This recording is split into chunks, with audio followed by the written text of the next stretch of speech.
जय गुरु जी संगत जी। वीडियो को लाइक कीजिए, चैनल को सब्सक्राइब कीजिए और बेल आइकन को प्रेस कर दीजिए ताकि आपको लेटेस्ट वीडियो की जानकारी अच्छे से मिल सके। जय गुरु जी संगत जी। गुरु जी का अनंतम अनंतम शुक्राना और गुरु जी की प्यारी प्यारी संगत को जय गुरु जी। संगत जी, गुरु जी के अपने शब्द हैं कि मैं अपने भक्तों से बहुत प्यार करता हूँ और उनका बुरा वक्त खत्म करता हूँ। इसलिए संगत जी, किसी भी व्यक्ति की बातों में न आकर केवल और सिर्फ केवल गुरु जी पर श्रद्धा और यकीन रखिए। यकीन रखिए, गुरु जी आपका हाथ पकड़कर आपकी सभी परेशानियों से बाहर ले आएंगे और आपको पता भी नहीं चलेगा। अगर आपको लगता है कि अभी आपका माड़ा टाइम चल रहा है तो सत्संग ध्यान से सुने, अंत तक सुने और कहें कि गुरु जी जैसा सबको ब्लेस किया है वैसा हमें भी ब्लेस करें। संगत जी, सत्संग अंत तक जरूर सुनिए। आज का हम पहला सत्संग जालंधर से कुकरेजा अंकल का लेंगे। तो चलिए संगत जी, सत्संग शुरू करते हैं। मैं अपने भाई हरमिंदर सिंह को गुरुजी की अत्यधिक प्रशंसा करते हुए सुना था।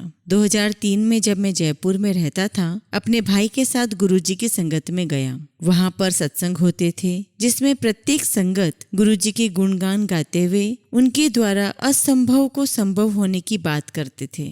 मेरे अंदर भी आशा की किरणें उभरी और मैंने गुरुजी से अपने राइट हाथ के उपचार के लिए विनती की। वह एक दुर्घटना में क्षतिग्रस्त हो गया था। ठंड के समय या कोई भी कार्य करते हुए उसमें बहुत दर्द बढ़ जाता था।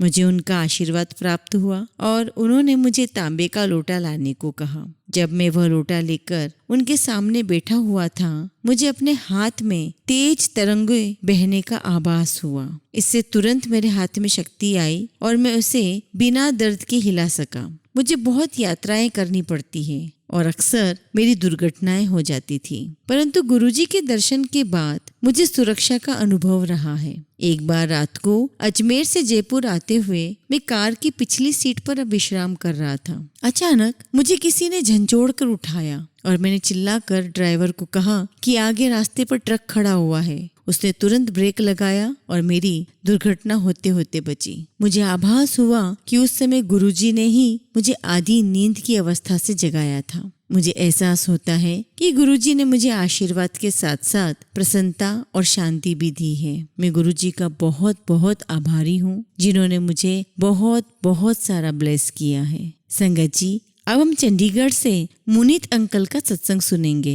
बचपन में जालंधर जाने पर मैं हमेशा अपने ननिहाल में रहता था। परिवार के सदस्य गुरुजी के दर्शन के लिए जाते थे और एक ऐसे ही अवसर पर मैंने भी उनके साथ गुरुजी के दर्शन किए। संगत जी, उनके मंदिर में प्रवेश करते ही वहाँ पर तेज सुगंध थी, जैसे किसी ने पूरे कमरे में कोई इत्र बिखेरा हुआ हो। हम बैठकर भक्तों को आते हुए और गुरुजी का आशीर्वाद लेते हुए देखते रहे। उसके बाद उन्होंने पानी को अपनी माला से अभिमंत्रित किया और हम सब ने बारी बारी से उस पानी को पिया। उस पानी में से एक विशेष महक आती थी। बच्चे होते हुए भी हम बिना कोई शैतानी किए वहाँ एक स्थान पर बैठ सकते थे। मेरे पिता ईश्वर के अतिरिक्त किसी को नहीं मानते थे। उन्होंने मेरी माँ को भी गुरुजी के पास जाने के लिए मना किया था क्योंकि यह उन्हें पसंद नहीं था। इसलिए हमने भी गुरुजी के पास जाना बंद कर दिया। कोई 8 साल के लिए हम गुरुजी के पास ही नहीं गए, पर हमारे दूसरे रिलेटिव्स उनके पास जाते रहे। गुरुजी उन्हें हमें उनके पास लाने के लिए कहते थे। फिर गुरुजी दिल्ली चले गए। 2003 में मैं अपने MBA के लिए दिल्ली आ गया और मुझे नशे की लत पड़ गई क्योंकि मैं अकेला रहता था और ड्रिंक करना अच्छा लगता था। अपने पेरेंट्स के कहने पर मैंने अपने लीवर का टेस्ट करवाया। यह टेस्ट पहले भी करवाया था और उसका रिजल्ट नेगेटिव होते हुए भी मैंने अनदेखा किया। स्वस्थ मनुष्य का रिजल्ट 40 IU प्रति लीटर होना चाहिए, परंतु मेरा रिजल्ट 347 था।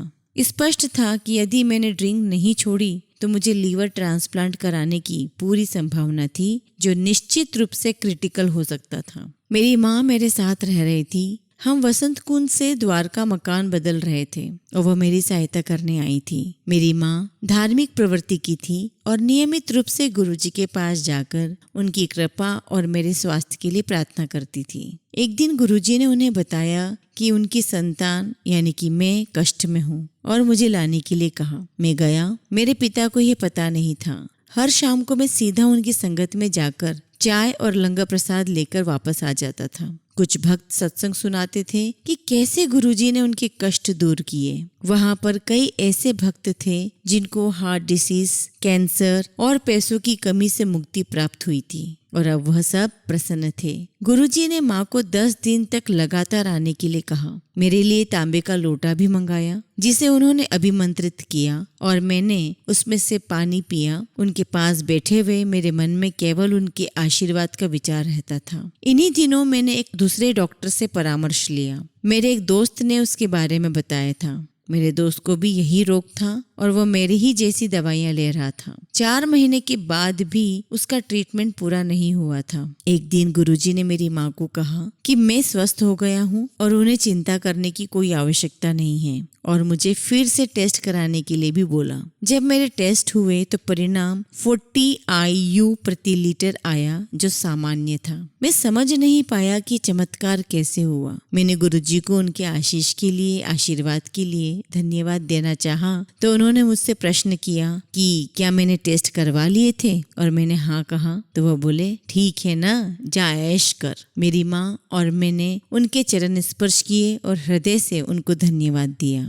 उस रात मेरी नानी और माँ ने एक चमत्कार और सुनाया जो 10 साल पहले हुआ था। मेरी नानी को दिल के 3 दौरे पड़ चुके थे और डॉक्टर्स ने उनका ट्रीटमेंट यह कहकर मना कर दिया था कि वह जीवित नहीं रह पाएगी। मेरी माँ और मेरे मामा जी गुरुजी के पास आधी रात पहुँचे। उन्होंने उन्हें पान के पत्ते लाने के लिए कहा जिन्हें उन्होंने नानी के साथ वाले कमरे में पूजा कर अभिमंत्रित किया। इन पान के पत्तों को मेरी नानी के हार्ट पर रखा गया, दिल पर। 10 मिनट के बाद मेरी नानी जी को यूरिन पास हुआ जो एक पॉजिटिव साइन था। यह देखकर डॉक्टर उन्हें तुरंत लुधियाना के एक हॉस्पिटल में बाईपास के लिए ले गए। गुरुजी के बिना मेरी नानी आज जीवित नहीं होती। संगत जी, कुछ अनुभवों को बता पाना बहुत कठिन होता है, उन्हें केवल हम महसूस कर सकते हैं। मेरे उपचार के बाद गुरुजी के प्रति मेरी श्रद्धा में बहुत वृद्धि हुई। हम उनके आशीर्वाद के लिए हम पूरे परिवार वाले सदा उनके आभारी रहेंगे। जय गुरुजी। संगत जी, अब हम दिल्ली से मीनू आंटी का सत्संग सुनेंगे।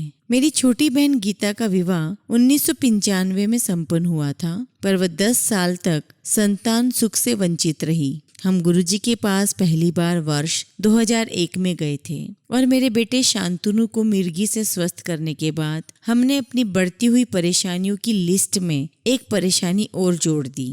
वो थी गीता को बच्चे न होना। गीता कनाडा में रहते हुए अपना ट्रीटमेंट करवा रही थी और पिछले 5 साल से भारत में भी करवा रही थी। गुरुजी ने मेरे द्वारा उसे कहलवाया कि वह हर सोमवार को व्रत रखना शुरू करे और यदि कोई फल खाना छोड़ सकती है तो ऐसा कर दे। मैंने गीता को गुरुजी के कहे हुए निर्देश बताए तो उसने अमृत खाना छोड़ दिए जो उसे पसंद नहीं थे। कुछ ही महीनों में गीता ने कंसीव कर लिया। पूरा परिवार बहुत खुश और उत्साहित था and we are eagerly waiting for her baby. परंतु एक समारोह में उसने ध्यान न रखने पर अमृत खा लिया। गुरुजी की माया ही कहिए, उसने मुझे तुरंत फोन किया। कुछ ही सप्ताह में उसे गर्भपात हो गया और उसने वह बच्चा खो दिया। जब मैंने गुरुजी से इस बात को बताया तो उन्होंने उसे शिवरात्रि को उनके पास आने के लिए कहा। शिवरात्रि में 1 सप्ताह से कम का समय बचा था, किंतु गुरुजी की कृपा से वह दिल्ली पहुंच पाई। गुरुजी के दर्शन के बाद उन्होंने उसे आशीर्वाद देकर उसे वापस कनाडा लौटने को कहा। कनाडा लौटकर उसने अपने व्रत फिर आरंभ कर दिए। 1 साल बीत गया। 2005 में एक दिन जब हम बड़े मंदिर में थे, उन्होंने मुझसे पूछा कि क्या मेरे पास गीता का फोटो है। हालांकि उस समय मेरे पास नहीं था, तो गुरुजी ने मुझे उसका एक फोटो मंदिर आते हुए सदा साथ रखने के लिए आदेश दिया। गुरुजी के साथ उस बातचीत के 1 महीने बाद गीता ने मुझे फोन पर बताया कि उसे फिर गर्भवती होने का आभास है, पर कंफर्मेशन डॉक्टर के टेस्ट के बाद ही होगा। डॉक्टर ने टेस्ट करने के बाद उसके कंसीव करने की बात स्पष्ट कर दी और उसने 22 मई को एक स्वस्थ बालक को जन्म दिया।